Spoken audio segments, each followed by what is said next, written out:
folks, welcome back. This is Elliot with the Prole's Almanac here today with a super fresh, exciting new episode. You can find us on Spotify, iTunes, and wherever you get your podcasts. And of course, you can find us on Patreon if you're enjoying what we're doing here and you'd like to help us cover the cost of hosting some of these podcasts. We don't explicitly offer any of our traditional content focused on the specific goals of this podcast to our Patreons in terms of limited access or anything like that right now. Knowledge is for everyone. But we have started up a Patreon-only miniseries called The Prologues, during which we will do some critiques on various subject matters and talk about those things not only from an intersectional lens, but also within the context of this podcast. Societal collapse, reconstruction, farming, chicken tractors, all that stuff. If you're interested and you are willing to donate $2, it's up on our Patreon. We've also released one episode that was asked by popular demand for public consumption, so that's a good place to start. Check it out and see if you'd like to hear more. Shout out to our patrons: Sam G, Popsicle, Deb, Heather W, Jennifer C, MJ Wallace, Jerbear205, Lucas G, J, Ember L, J Nealand, Rob K, Subversively Stitched, Liz C, John R, Hadley P, Nathan M, Matt C, Aaron H, Tony B, Camille P, Eric V, Dan T, Austin C, None Ya Business, Teflon Billy, Ahern J, Elliot B, Sausage Jane B, Laurel, Kim, Julian C, Eden S, David G, Travis J, Moosenstein, Claire, Josh L, Ross, and Sam F. Thank you all for your Patreon donations. We had to shout you guys out because you have been helping support us, and we couldn't do this or continue to do this without your help. So thank you so much. Yeah, you don't know how many times Elliot had to practice that. It's hard. I just learned to read last week. I've been winging it the whole time. Stress. It's killing me. So thank you for your support. You guys are amazing. And even the folks who have been one-time contributors in the past, we get it, we've been there, but we still appreciate your contributions. So thank you so much. There's a lot of great work being done, and it's hard to only support one project. And we thank you for what you all have done for us. And I keep saying it, but it's honestly the truth. It's amazing that people are supporting this project, and we can't thank you enough. On top of this content, we've got stickers available, and we're including some footage from Andy's farm, putting the theory that we're talking about into practice in real time so you can see what that looks like. And if you're interested in that, check out the Patreon. While we do enjoy making this content, there's about 20 hours worth of work that goes into each episode, so any support we can get to help offset our actual costs, we fully and wholeheartedly appreciate. So we're going to plug that Patreon one more time. We also are on Instagram and Facebook if you want to follow us over there and maybe comment on some of the memes that Andy shitposts and maybe start an internet fight. That's totally cool. We fully encourage that. Fight everyone. Fight everybody on the internet. It's the rules. And if this is your first episode, we highly, highly recommend going back to the first episode of the podcast and catching up, since each episode springboards from the previous content, or at least the beginning of this miniseries, which frames up these conversations. So our goal with this miniseries has been to challenge kind of, I guess, the largest question I think the left really struggles with whatever you want to call the farming style that doesn't rely on massive petrochemical energy. And the question is really, how do we detangle colonization from things like permaculture and regenerative farming, especially because they have such a problematic past and in many ways present? We did a dive into permaculture at the beginning of this series, chronicling its history, what permaculturalists believe, and a bit about the problems associated with the practice and the movement. With that framed up, we jumped into urban farming in places like Havana and Detroit, which highlighted the way that communities were learning how to develop their own sense of food sovereignty and identity through their food. Since then, we've jumped into this concept of looking at various indigenous farming systems in different parts of the world. And in this episode, we're going in a different place, specifically Africa. We're going to be looking at the indigenous people of Lake Turkana, which call themselves the Turkana people. We focus most of our time looking at groups that live along the oceans, primarily on the mountaintops or on the mountain sides, I guess you could say, at the bottoms of the slopes of the mountains. And a large part of that is because those regions are traditionally easily farmed because of the natural tendency of lowlands to receive the nutrients from the hillsides. For context, if you're not familiar with Lake Turkana, it's in modern northwest Kenya. Lake Turkana is unique in a few ways. The first is that it's a saltwater lake. In fact, it's the fourth largest saltwater lake in the world, meaning that the water isn't really drinkable. It kind of is, but it's not ideal. Not only this, but it's also the world's largest alkaline lake, also known as a soda lake. This means the lake is extremely high in pH, which causes a lot of interesting things to happen to the biology. Primarily that the biology is more active and diverse than in traditional lakes. Further, the lake is the world's largest desert lake, which means, you guessed it, the lake is surrounded by desert. But before it was a desert, it was actually very different. Prior to the arrival of domesticated animals in the sense that we understand them today in the Lake Turkana region, human subsistence was really focused on exploiting the resources of the lake. This is really evident by research that's shown that there were what's so-called bone harpoon cultures that were, around about 8,000 years ago, and they probably expanded and existed in those regions for much longer than that. These occupations were generally tied to a previous history of the lake when it stood over 100 feet above its current height and had more water flow with the Nile River, probably, and this is totally speculative, neutralizing the lake water and allowing for more use of the lake itself, and probably speaks to a time when there was a more humid climate, suggesting forests had once stood in these regions.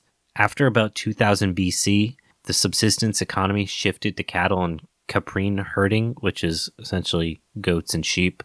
So I didn't really have time to dig into it, but something that was really interesting about the timing of this region drying out is that it was around the same period when Egypt fell under Roman rule. And I don't know a whole lot about Egyptian history, but I'm curious. Normally healthy empires, you could say, don't normally fall. So the fact that it did means that they were already having problems. And Roman agriculture is significantly different in that it's much more similar to modern agriculture. So I'm curious if the impact of whatever they were doing plus the Roman agricultural system being enforced had any impact on the climate of the region by drying out the air or anything like that. So I don't really have an answer, and I'm not saying that necessarily is the case, but it definitely is something that I think kind of perked my ears up when I was doing a little bit of digging about this. Yeah, it's something to think about for sure. I don't really know how to calculate. I guess you need hindsight to do it, but in order to calculate, the changes of human behavior, and do those changes take effect in a lifetime, or does it take, generations and an amount of time that a normal person wouldn't be able to live through? Yeah, I think it took a course of at least a couple hundred years. It points to a really interesting question I think people have when we talk about indigenous farming systems, especially when we talk about arid regions. And people say, like, why did these people settle someplace that was so sparse? It wasn't like that before. before. Exactly. It wasn't like that before. And, the people stayed where they were, and that evolution away from what it traditionally was slow. And oftentimes the people in those regions didn't have the knowledge that this was a long-term problem. So maybe they didn't change their food systems or whatever to be able to deal with that problem the way if they had known they could have prepared for it more. So I think that's really interesting. One of the things about this lake is it also sits at the edge of a volcano. So much like the Japanese, the landscape is extremely fertile because of the lava and the high quality soil that comes from that. So it should, by all definitions, for a long period of time have been extremely green. Like, you had good soil, and especially when the lake was higher up, you had the river, the Nile, which still flows to it, but was able to flow more aggressively, assumingly. Otherwise, how was it filling up? So there was obviously a very different climate that existed there before, and there was this transition period. So in this episode, I was thinking we would look more at the before and after this change in climate, because I think it does speak to this idea of resiliency in climate change and how the development of good, solid communities itself, even outside of the aspect of having good agricultural systems, is in itself a sense of resiliency against that of evolution. So, like, during the more tropical time around Lake Turkana, they primarily hunted small game, were semi-nomadic. and lived heavily off of the fish in the ponds and preyed on ostriches for their eggs. So there's a lot of evidence for this in the various bones and things like that that they found, that they primarily ate tilapia, which are delicious, so I don't blame them. And they also did have some pastoral subsistence farming, meaning that they were grazing some kind of, in some capacity, and they were grazing cattle, camels, and again the caprine, which are like essentially a sheep, goat, somewhere in that ballpark, is kind of just the family, and without being able to be specific. And there was even evidence of domesticated donkeys, which are primarily used for land management. They're a beast of burden, not really for raising for animals or for eating, which would suggest intensive farming or land management was taking place in some capacity. But there's really no evidence to point out exactly what that looked like. So we don't really know, but what we do understand is that the Turkana were essentially jack of all trades. They could do a little bit of everything, and they were there for a long, long time. So they were able to live in alignment with the interests of the ecology in that region.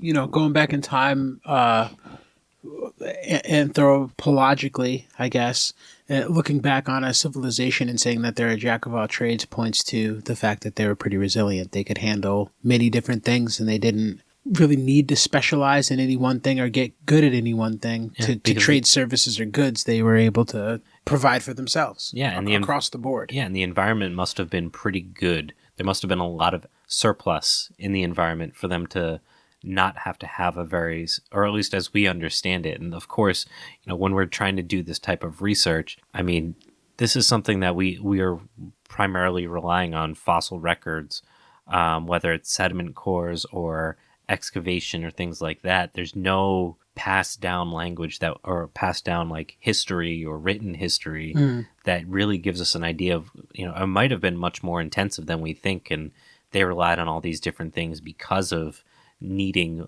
multiple sources of food instead of just one, because that wouldn't have been sufficient. Like that's totally possible as well. We're at this point, it's very speculative about this history. What's interesting now is how different and how extreme the climate is there now. The average rainfall is around 17 inches annually, which you say, oh, okay, it's like a little over a foot. For context, today in the United States, the average rainfall is around 32 inches. And that's still like averaging out Arizona and Washington State and Texas and all of those areas that don't traditionally have a large rainfall. And this is before, in terms of pre-colonial, they were living there without irrigation and things like that. Further, the temperatures in this region are generally between 75 and 100 degrees during the day, so it is constantly hot. It's a really unique climate in the sense that you've got this giant lake. It's very hot. The water's not drinkable mostly, and it's dry, but you've got this giant lake and good soil. And people live there. And it's not how it's always been. So they've kind of evolved with the landscape. And you get a little sense of that when we start looking at how they farm the land today. So when we talk about these kind of unique climates, we really can't think about them in isolation from understanding how the livestock is managed.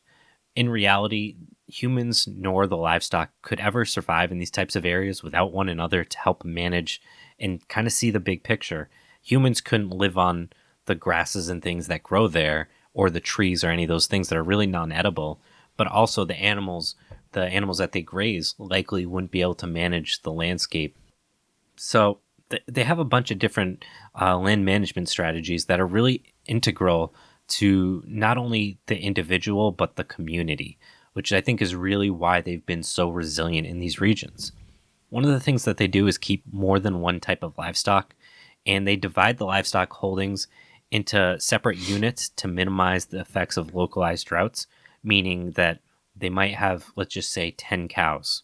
They don't keep all of the 10 cows together in one area, because during drought, that might mean they need to go long distances to get those cows to areas that have green grass, even when it's a little bit drier.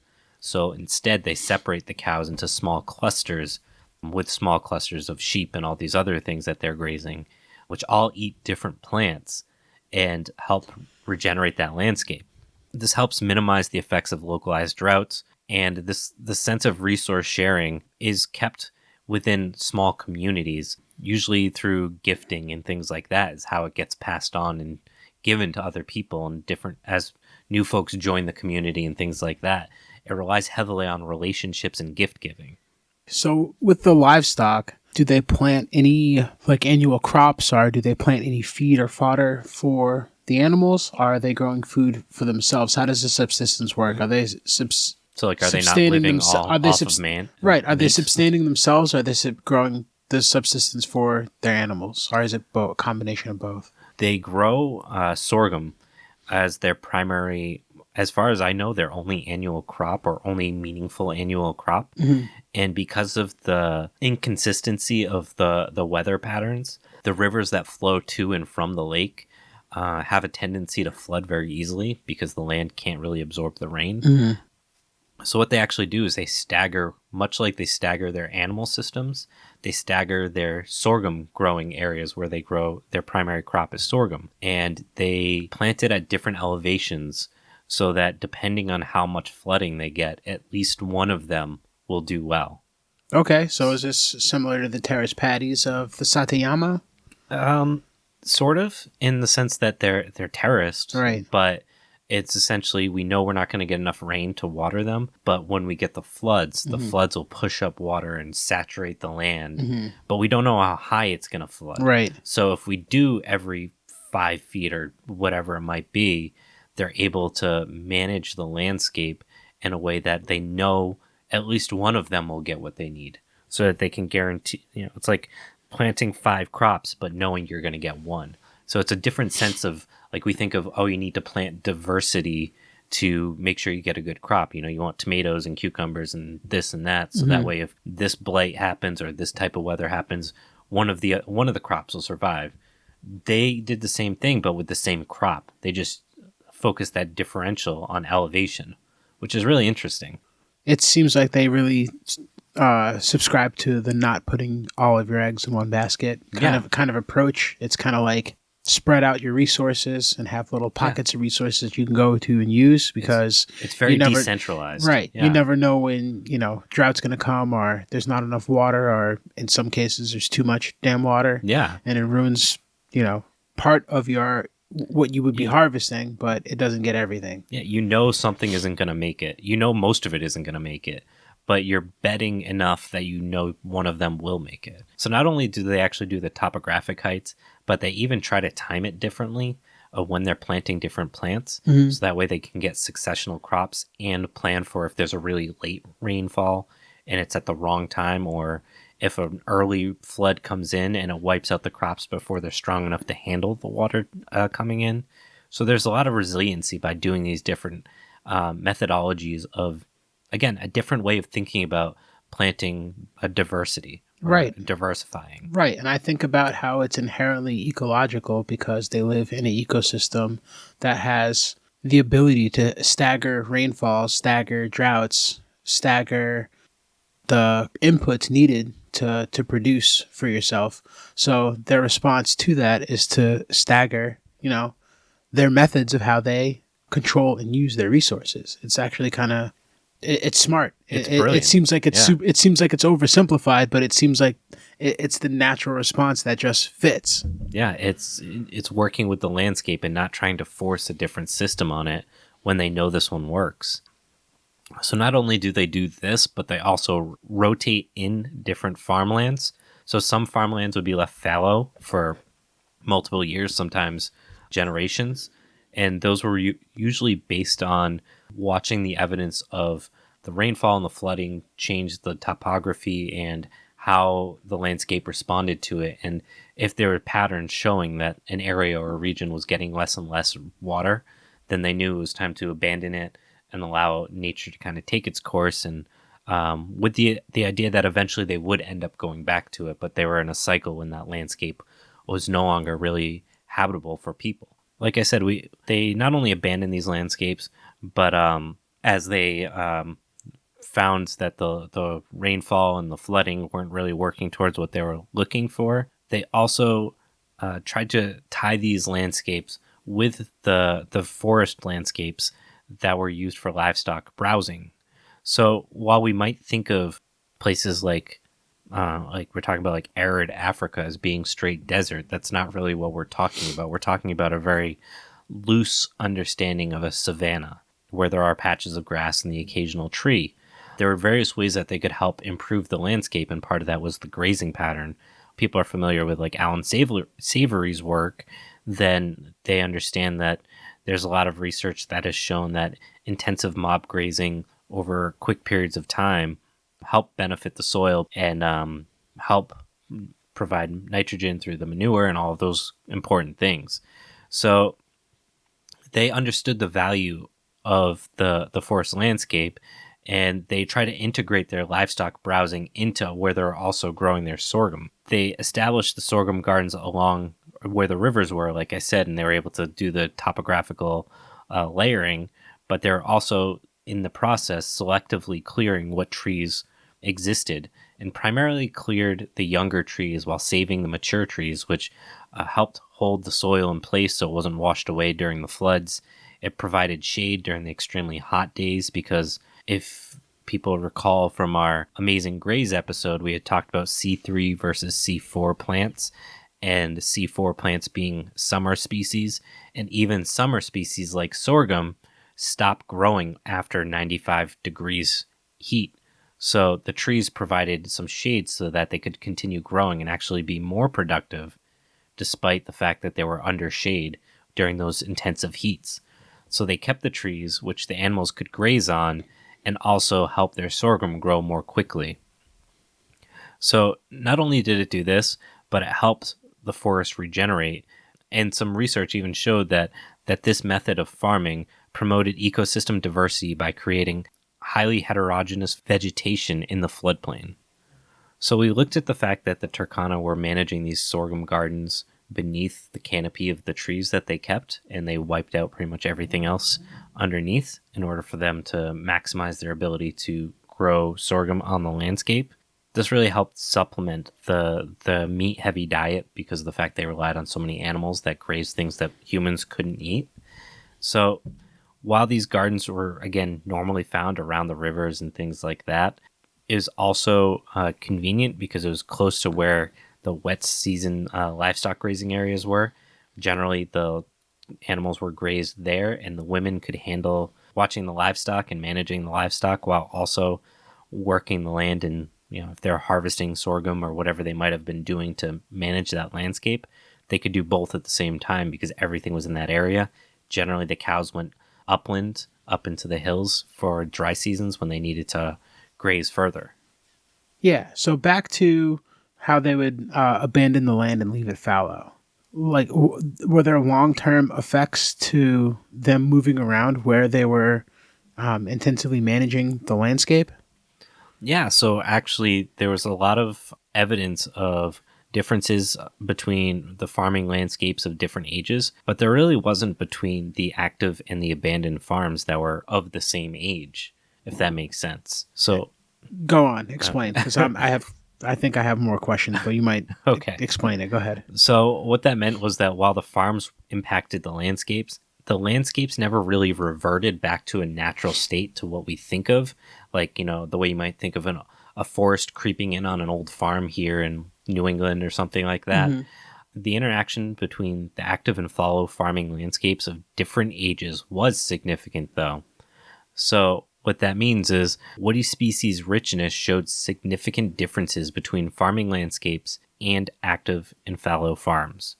On average, the fallow farms had greater woody species richness than the actively cultivated farms.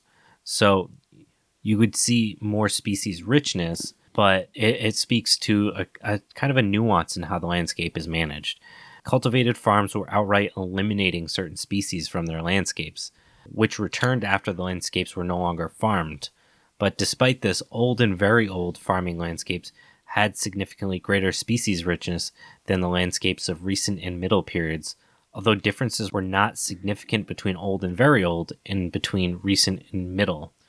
There's a few reasons why greater species richness may exist in the oldest landscapes, but not the newer landscapes, despite it seeming kind of contradictory. It's very likely that species that were not favorable and weren't necessarily bad, but the other species were slower growers that were favorable, so they had to be thinned.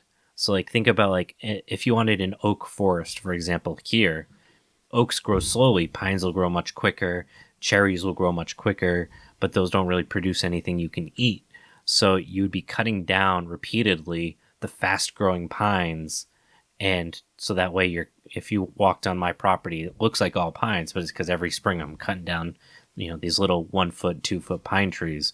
But once the oaks are big enough, it doesn't really matter if the pines come in anymore. I don't have to manage for that, and they can provide other resources that might not be my primary focus, but is something now that my oak trees are all set and big, and the pines are no longer a competitor to them.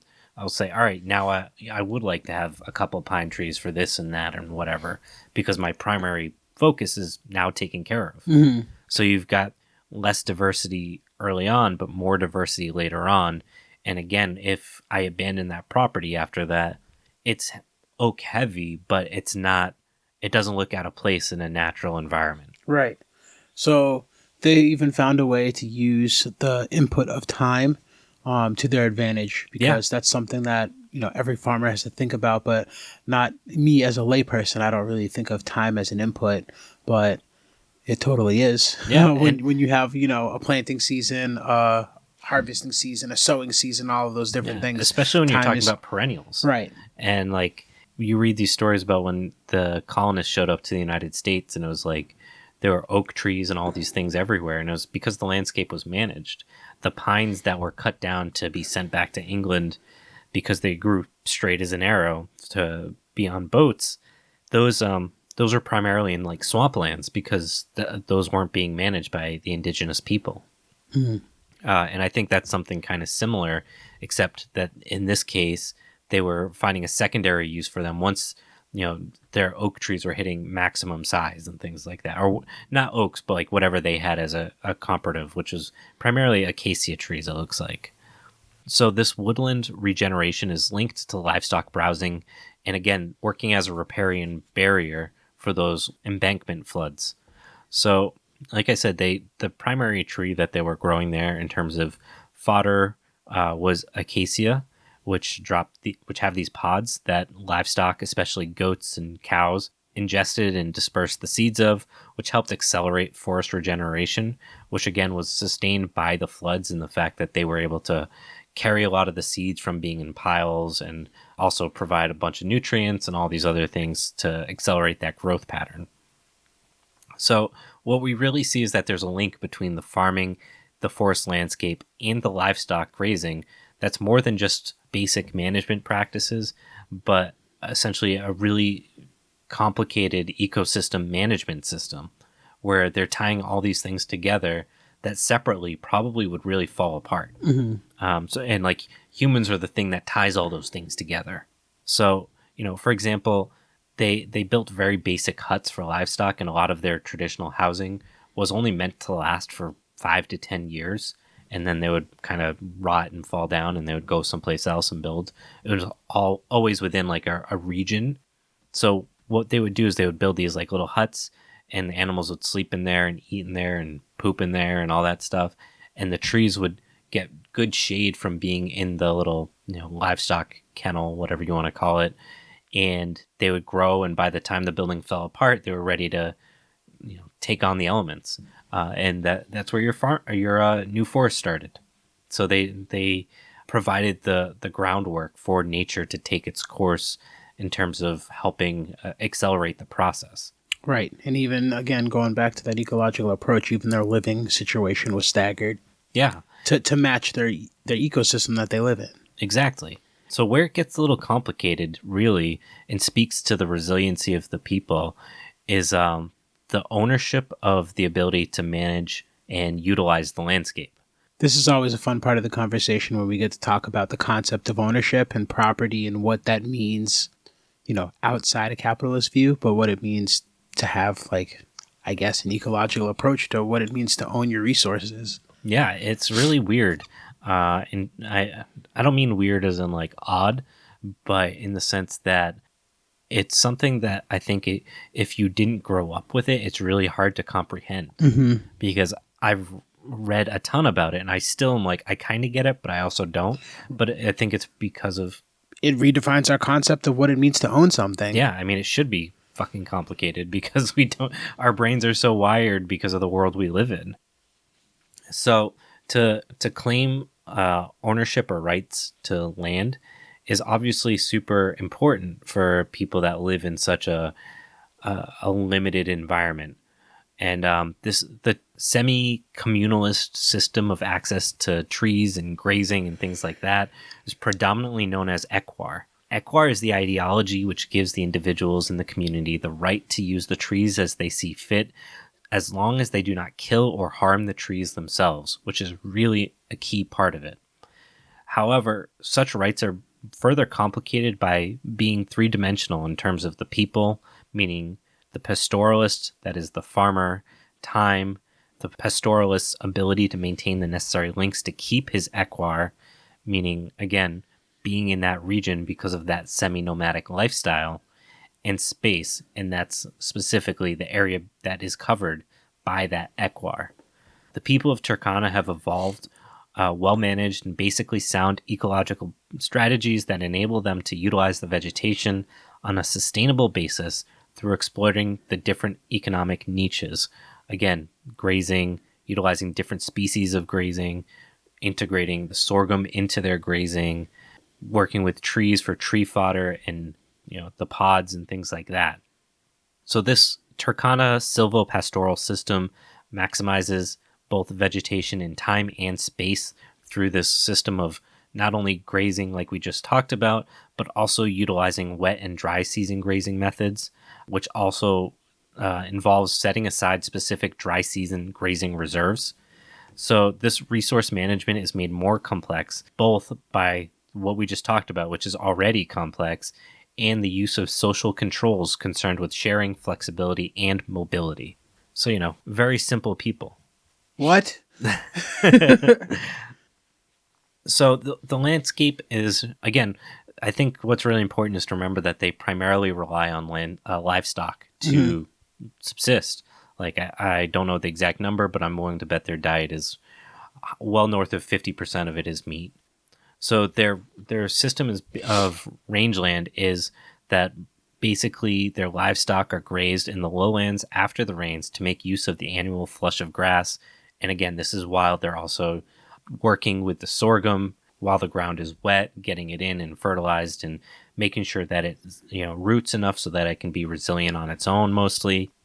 And this may only last a few months, and then the livestock will eventually move towards the hills to make use of the dry season grazing areas. This herding movement reflects the way the Turkana divide their family and lives in two divisions.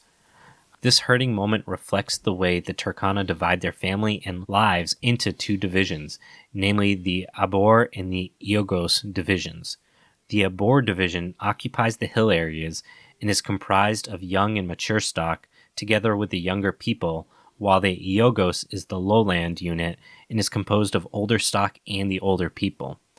So essentially the younger people can manage the further traveling and the fact that most of this is done on foot and things like that, while the elderly can kind of just hang out near the water and manage from a distance.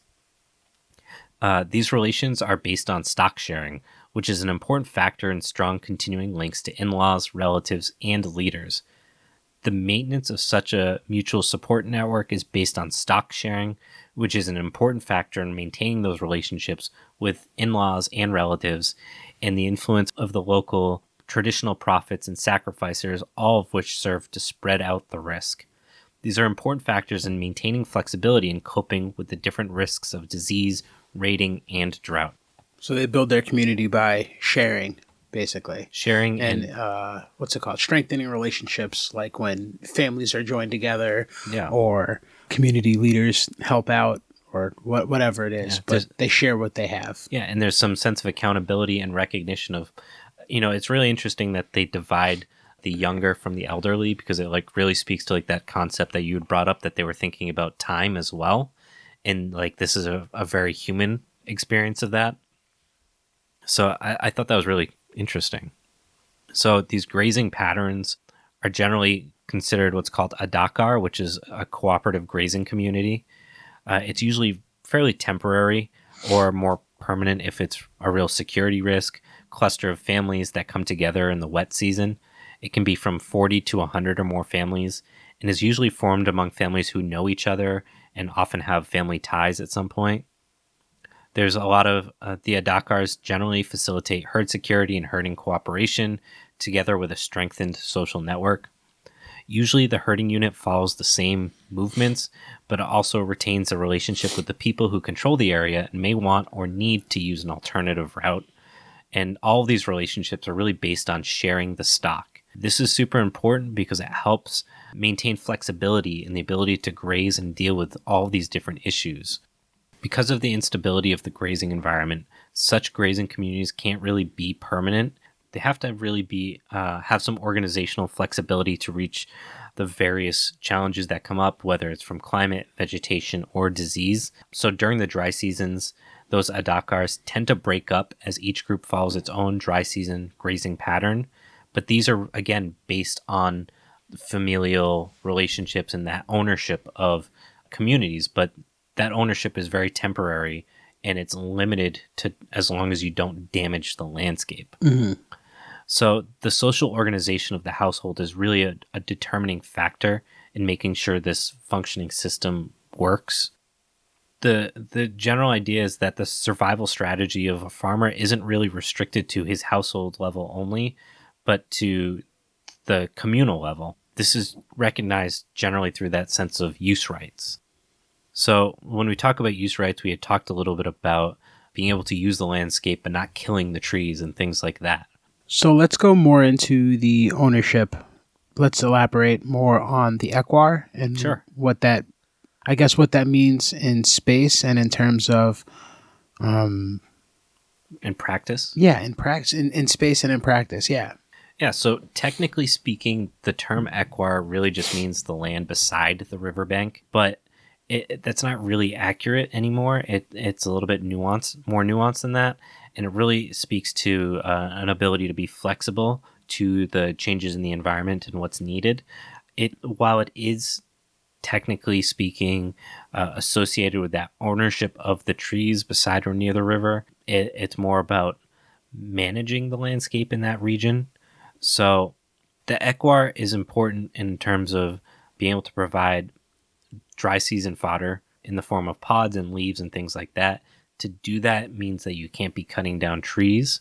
And if they want to give anything to other people, or if other people want to use that particular area, they need to get agreement or a consensus from the community to give that access.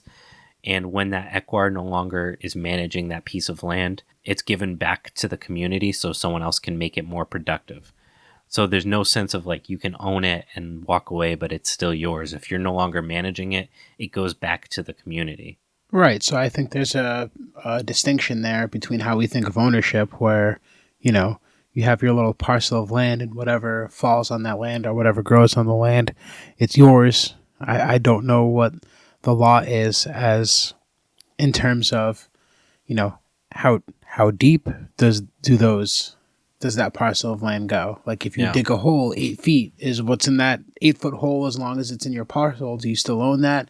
And what about airspace above it and all that? That none of that comes into play. No. This is strictly for the resource itself. If you're, if you have dibs on it and you have a herd that needs it, then that's yours. You can use that. Nobody should be able to take it. But if it's outside but with that comes the ground rules that you do not destroy it. Right. Right. You leave it for somebody else to use it. So again, it comes down to using the resource. If it's not going to be used by your livestock or whatever your needs are, then it's left to the next person who should be eligible to use it. Yeah. And I think part of that accountability is that everyone lives and knows each other. So you can't be like an absent landlord or something. Like everyone knows everyone. And there's that sense of accountability that exists because of how small these communities are, which I think provides some flexibility in their understanding of ownership and also allows for quick adjustments to maximize the potential of the landscape if somebody is not managing it or absent. Sure. And thinking about the concept of competition where somebody owns, 12 goats and their neighbor owns 8, and you want him to have less goats and you want more. So, there's no, incentive, to use up all the resources and take from somebody else. Yeah, it's quite literally subsistence. Unless you need to eat 4 more goats than the person next to you, what's the benefit? Right. It's very different from property ownership here in the States. Yeah, these trees are really the most important component on the landscape, and are conserved because they're used for everything from fodder and food for people to medicines and building materials to for fuel for their homes and fencing materials, household implements, as well as their importance is recognized through their use as a central meeting point for people, reinforcing their place within the community as a component of the community. But like I said, those trees will be pollarded, or they might cut down some branches, but they just generally do not cut any of the trees down, especially the acacia. The ones they do cut down are, again, those kind of more weedy type trees that have less use because it allows for better ground cover of perennial grasses and various grazings for their animals that they manage. By keeping the canopy over the grasslands, by keeping these bigger trees, not only do they get fodder, but they actually keep the soil about 20 degrees cooler, again, increasing the grass's ability to grow and feed, producing more fodder for livestock, despite making up less ground cover. The importance of this vegetation is verified in the ecosystem's resilience. Research has shown that 23% of the district's woody vegetation is virtually confined to the riparian strips, those lands right next to the river. Despite that, these areas coincide with the driest eastern parts of Turkana, and dry season grass cover was found to fall consistently along a gradient of increasing importance in the riparian component. Despite this acute shortage of grass, areas of exclusively riparian woody vegetation supported over 30% of all the livestock in the district during the dry season, underlining their extreme importance as a dry season forage resource. What that means is that when the grasses dried out and there was no rain, the woody vegetation, things, the equivalent of like a blueberry that didn't provide fruit, like those little small bushy things, provided a third of the livestock feed, which is incredible. Again, turning a resource that people can't eat into nutrients that they can. Exactly. It's important. So we talked a lot about the animals that are grazing. We know they do cattle and caprine. Is there anything else that they did keep as livestock, or is there anything else that we didn't mention? Yeah. So they also had camels, or have camels. And again, all the animals that they grazed were primarily, again, about that diversity, so that they had things that could eat everything, whether it's the grasses, those woody vegetations, the tree hay, whatever species they had, they wanted something that could eat it, so that way nothing really went to waste. So not only this, but like I said, they had the diversity where they spread out their herds so that they didn't have large clusters of all their cattle in one area, which helped, again, reduce the stress on the landscape. So this helped maximize the use of their forage resources and reflected the diversity of the plant community. Somehow, amazingly, what's interesting, in my opinion, is that the animal makeup of what they were grazing is pretty similar to what they grazed before this dry spell took over the region. So I think that, again, ties in the fact that this is something they learned to live with as the ecology changed. And I'm sure there were some learning processes with that. Yeah, so it's not like they shipped in a new food system or new parts of a food system to deal with the changes in their climate and region. Yeah, and a lot of species, I'm sure, went extinct and new species moved in. And the knowledge of the landscape is particularly impressive for this area. Like, we talked a bit about the trees and the benefits that the trees have provided for this community, but they also have an extensive knowledge of the general plant species in the area, to the point where, in some research done in the 80s, 307 most common plant species in this area, 61, that is 20%, were used for food, and 118, 39%, were used for medicine. So they knew, how to use these plants for like literally everything. So they literally found a use for as many of the plants as physically possible. Again, and that speaks to their ability to maximize the resources on their environment. Like most of Africa, colonization played a big role in destroying these systems of land management, but interestingly enough, this region of Kenya has been less impacted by colonists than other parts of Africa. Despite this, intensive work was implemented to make the land more arable, which destabilized their complex land management systems. Things like irrigation were extensively implemented and created various problems in the communities, particularly around the understanding of ownership and how that impacted their traditional diets and their food systems, and how quickly things like trying to own irrigated land cause unintended consequences, like people being afraid to leave their land to graze for extended periods of time. Which again, we just talked about how the animals can't live on the landscape without people and vice versa. And now you've taken the animals off of the landscape in some ways, and that's destroying the plants, which, humans weren't even thinking about how they're managing the plants through their animal use, but it had unintended consequences. Trying to bring these worlds back together has been really tough, and a lot of folks in this region are trying to re-own their traditional indigenous knowledge and bring it back, which I think is really hopeful.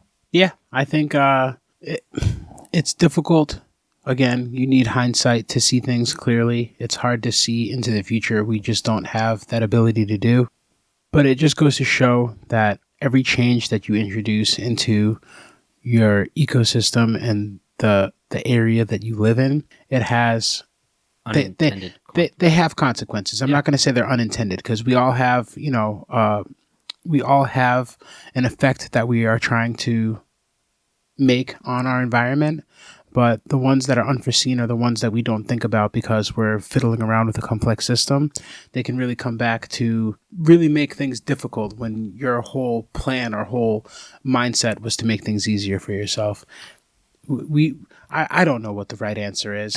Well, the thing I think that's really hopeful about this is that their ecology did a 180 and they survived and thrived, and it might not be the most comfortable lifestyle. Right. And that's just a total assumption, and that could be me just being a total asshole first world person. We just learned about this. Yeah. I don't know. I'm not an expert in Turkana. No, but they went from a totally different lifestyle and a totally different ecology. And when that ecology changed, they learned to evolve with it. And I think it should give us a lot of hope that maybe we can do the same with climate change if we can pull the foot out of our ass long enough. He's trying to roll with punches. Yeah. Roll with the punches. Something like that. Well, hopefully you guys enjoyed this episode. We do apologize in getting this out. This particular episode came with extensive research on Andy's part. I just read all this stuff and tried to wrap my head around it, but going to silvopasture and stuff, and my eyes just glaze over. He loves silvopasture. I love watching animals chew cud. It's like my favorite thing. Yeah, so we did our best. Bear with us. That's the spirit. Yeah. No, we did have fun, though. The research was... It was difficult. It's hard to find. Not a lot of people are coming at this from the angle that we are, so... I don't think this is like a peripheral conversation. I think we did a deep dive, but there's a lot of information. And and I think next week we'll be talking about the next episode rather, we're going to be talking more about the colonialism aspect of that role in these indigenous farming practices, and kind of doing a little bit of looking at, the more explicit details of those practices, because I think it's important we understand logically that colonialism was a factor in various indigenous farming practices being set aside. Mm-hmm. But I think understanding that and then looking at the details of it is much different. And I think it's worth doing. So I think that's something we're going to talk about more in the next episode. Yeah, we'll unpack that shit in a couple weeks. Get ready. So if you did enjoy the episode, please give us a review on iTunes so more folks can find the podcast. As always, this is Elliot. And this is Andy. And this is the Poor Prole's Almanac.